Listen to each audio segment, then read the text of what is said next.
Why didn't Italy occupy Malta when it entered World War II? Anyone passionate about or interested in this historical period has likely come across this question, highlighted or hinted at in books and online discussions, not to mention TV documentaries. On average, the matter is dismissed with a simplistic sentence like, Italy didn't occupy Malta when it was defenseless, or a grave military error was made by not invading Malta at the start of the war.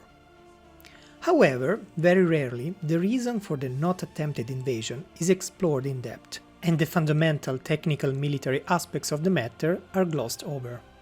Well, in this video I will try to analyze the issue, explaining why the conquest of Malta in the summer of 1940 was essentially impossible for the Italian armed forces. Before the intro, I remind you that to support the channel you can leave a like, a comment or subscribe. It helps quite a lot. Now let's move on with the show.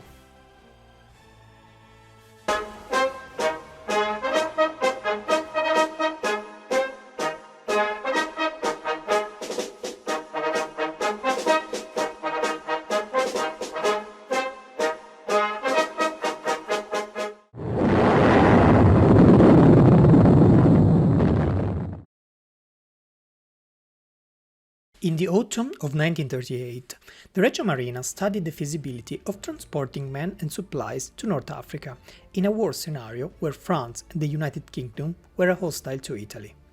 The task was considered very difficult due to the balance of naval forces, which was extremely unfavorable to the Regia Marina.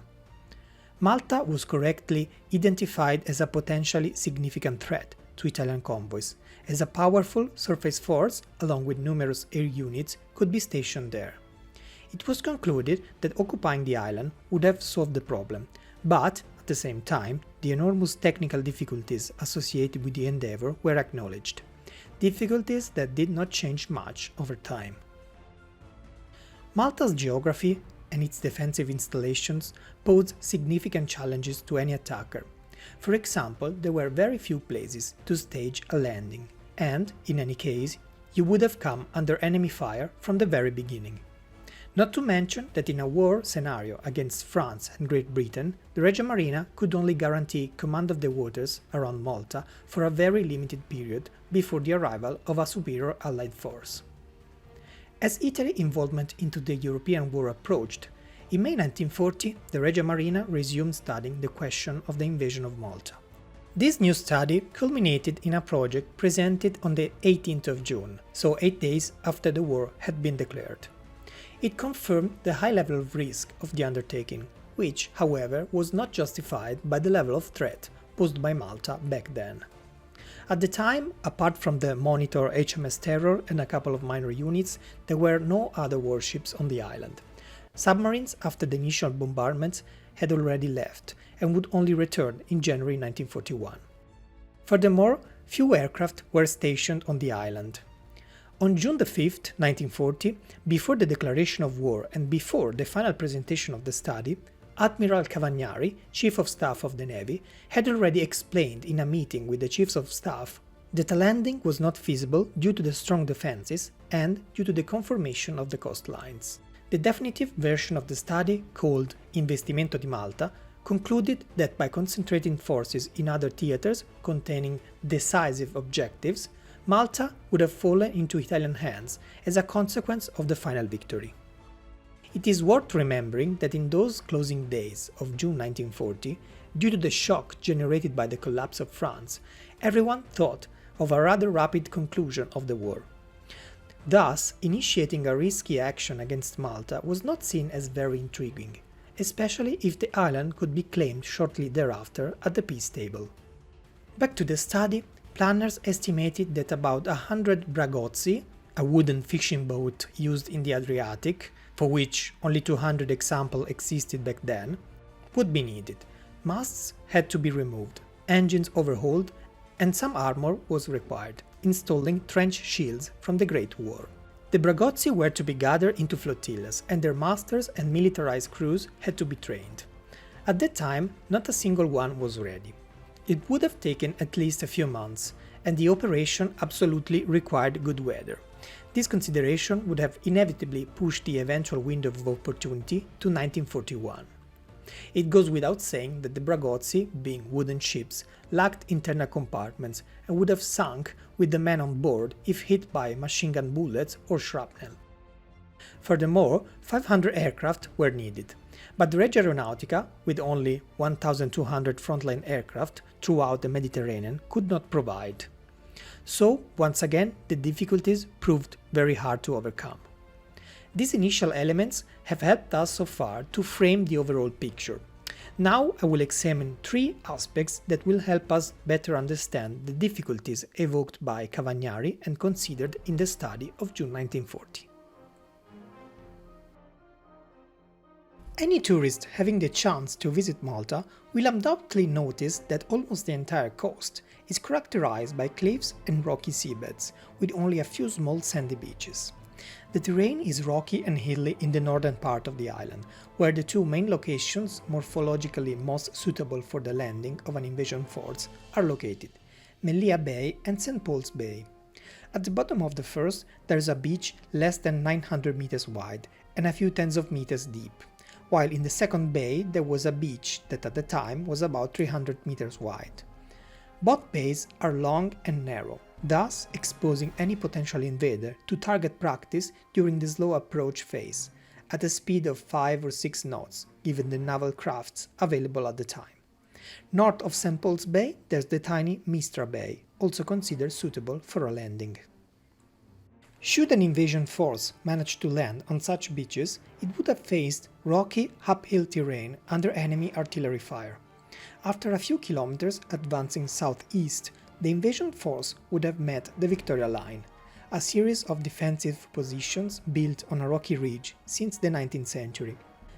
These defenses were certainly obsolete for the 20th century standards, but effective enough to repel infantry equipped with light weapons and small caliber artillery.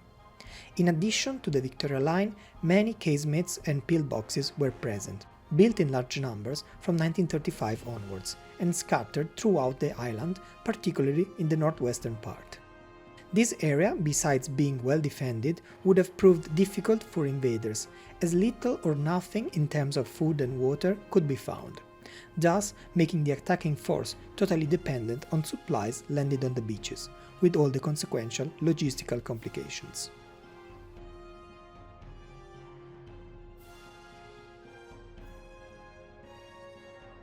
In various accounts, Malta is depicted as defenseless and unguarded.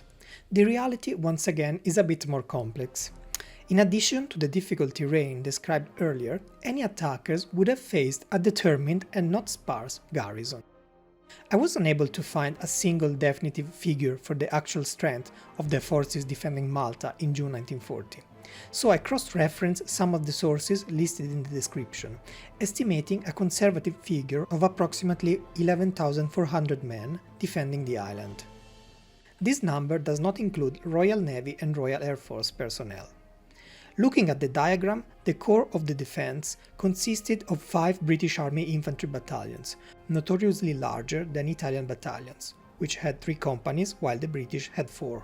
For 3 of these, I managed to trace the number of effectives dating back to May-June 1940, while for the remaining 2 I cautiously estimated 700 men. There was also a certain number of Brent carriers, estimated at around 100, 20 or 25 per battalion. The British infantry force had been further bolstered by the King's Own Malta Regiment, which increased from 1 to 3 battalions in 1940. Again estimating a minimum of 700 men each. There was also the Royal Malta Artillery, with 1,702 men, assigned essentially to anti-aircraft and field batteries, and 3 regiments of the British Royal Artillery, 2 assigned to heavy coastal batteries and some anti-aircraft batteries, and a third equipped with anti-tank guns. To complete these forces, there were approximately 3,000 men from the Malta Defense Volunteer Force. These were armed civilians, mostly dressed in civilian clothes, who were intended to act as anti-paratrooper patrols and reconnaissance units. This estimate aligns well with the one made by the Regia Marina in June 1940, which accounted for 12,000 defenders. Regarding air defense, and particularly the story of the famous three Gloucester gladiators named Faith, Hope and Charity, this is essentially a myth. The names were invented later. As Douglas Austin writes, 12 sea gladiators of the Fleet Air Arm had been left at Calafrana, dismantled and in packing crates, when the aircraft carrier Glorious sailed for Norwegian waters. Having received permission from Admiral Cunningham, 6 were assembled, while the other 6 were used for spare parts. On June the 20th, the island was reinforced with the arrival from Tunisia of the 830th Squadron of the Fleet Air Arm with 12 Swordfish torpedo bombers. 6 Hurricane fighters flew in from France via Tunisia, starting from the June the 12th. However, those aircraft were destined for Egypt, and only one was retained in Malta until the arrival in August of additional 11 aircraft of the same type that took off from the aircraft carrier Argus. Finally, coastal defense was assured by 7 234mm guns and about 12 152mm guns, in addition to smaller calibers. As we can see from the map, they were positioned to defend critical locations such as Valletta and Marzahschlock, but also near the Victoria Line. Malta was also protected by around 1,000 naval mines, laid in spring by the mine layer Medusa. These barrages mostly protected the area north of the island and the base of St. Paul and Melilla.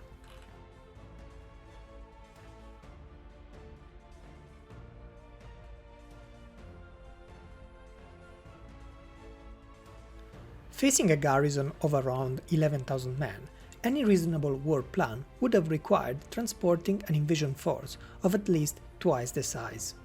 The plan estimated a strength of around 40,000 men, a number that took into account the inevitable losses at sea due to the coastal defenses and mines. In the final version of the 18th of June, a smaller estimate of at least 20,000 men was given. However, transporting and landing an invasion force of that size was not an easy task. The Italian Navy could count on 5 ships suitable for landing operations, classified as motor tankers or motocisterne. These were the Adige, a prototype from the 1920s, and the 4 units of the Sesia class. They were equipped with a ramp at the bow, like many other landing crafts of the war. These units, with the rifle-proof armor on the bridge and rudder compartments, could transport approximately 500 men each and a dozen vehicles, artillery tractors or L3 tankettes. A simple calculation reveals that, although they were very suitable for the role, they were not available in sufficient numbers for the hypothetical invasion of Malta, but only for raids against lightly defended targets. The situation was no different in Great Britain, where since 1938 the development of a naval force capable of forcibly landing a brigade, including tanks, was underway, while nothing of the sort existed in France, Germany or the Soviet Union. Even the United States in 1940 had only a few prototypes. Only the Japanese since 1937 had the famous Daihatsu landing craft, which in 1941 inspired the more famous American Higgins boat. However, even the Japanese were not capable of large-scale operations against defended objectives.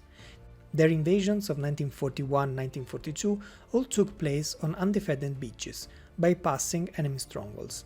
The only exception was the small Wake Island, where they failed against 500 Marines and a few artillery batteries, before eventually succeeding on a second attempt with over 50% losses suffered by the vastly superior landing force.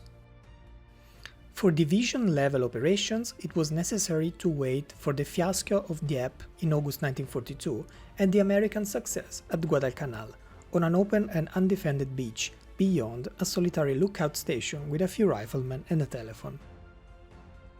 Returning to the Italian situation, in 1940, the 5 motor tankers in question were considered suitable for the purpose, but in the May draft, it was estimated that at least 80 of them would be needed, and with the Bragozzi adding to the numbers. The 5 available units were just capable of transporting the entire force of the San Marco Regiment, the Marine Infantry, which at the time consisted of 2 battalions, one of which had just been mobilized, and at most 2 companies of L3s, 24 tankettes in total. plus a field artillery group with 12 pieces, as well as a column of mules. The two San Marco battalions, available in the summer of 1940, were certainly not sufficient to take Malta. Therefore, a reinforced division of the Italian army was needed. The Bari division and a Black Shirt group had begun a specific training at the end of June, but in preparation for actions against Yugoslavia or Greece. Furthermore, only a small number of airborne troops were available at that time, meaning no more than 300 Libyan and Italian paratroopers based in Libya, to be dropped by about 30 militarized Savoia Marchetti S-75 trimotor aircraft of the Ala Littoria, a civil airline. Finally, the balance of naval forces in the Mediterranean at the time of Italy's entry into the war must be considered. The Regia Marina could count until late August on only two Cavour-class battleships, as the two Littorios and the Duilio were undergoing fitting out and training, while the Doria would complete reconstruction only in October. The Cavour and Cesare, along with the entirety of the fleet, would have had to escort the very slow invasion convoys, and then face the inevitable intervention of the British Mediterranean fleet and the still present French Navy. The two Allied navies had a force of 9 battleships deployed in the Mediterranean, plus the aircraft carrier HMS Eagle at Alexandria and possibly even the HMS Argus from Gibraltar. These forces were capable of reaching Malta within 30–36 hours. This time frame was without a doubt insufficient for the capture of Malta, assuming that the landings had gone well. Thus, once the Allied fleet had arrived, the Regia Marina would have fought a desperate battle against numerically superior enemy forces, or would have had to withdraw, abandoning the invasion forces to their fate. Finally, it must be remembered that Mussolini decided to enter the European conflict convinced that the war was about to end in a few months. Everyone was well aware that the country and its armed forces were not ready for a prolonged war, but the fall of France and the Italian dictator's reassurance to his military commanders about the limited duration of the war overcame all opposition. Imagining a short war, with Malta only able to defend itself but not to attack, since both the Royal Air Force and the Navy had abandoned the island, any idea of invading Malta made little sense, especially given the inherent risks of the operation. To quote Mariano Gabriele, author of a fundamental work on Axis plans against Malta, the unclear conduct of the political power, first wavering on the course to take in the conflict tormenting Europe, then impatient to rush things for fear of being excluded from a supposed imminent peace conference, always unable to promptly indicate anything less than generic objectives to the armed forces, certainly did not favor the establishment of specific preparation programs. By September, it became clear that the war was not about to end soon, but the season was now unfavorable for an invasion attempt, with all other problems still unresolved, with the exception of an improved overall naval balance in the theater. Meanwhile, the meager forces of the Regia Aeronautica would prove insufficient to neutralize Malta by air, especially with forces dispersed across multiple theaters and the significant resources drained by the campaign against Greece. I hope you have enjoyed this video where I tried to explain in detail one hard-dying myth of World War II. And again, if you like the work I'm doing here, please consider liking the video and subscribing to the channel. Good luck and fair seas!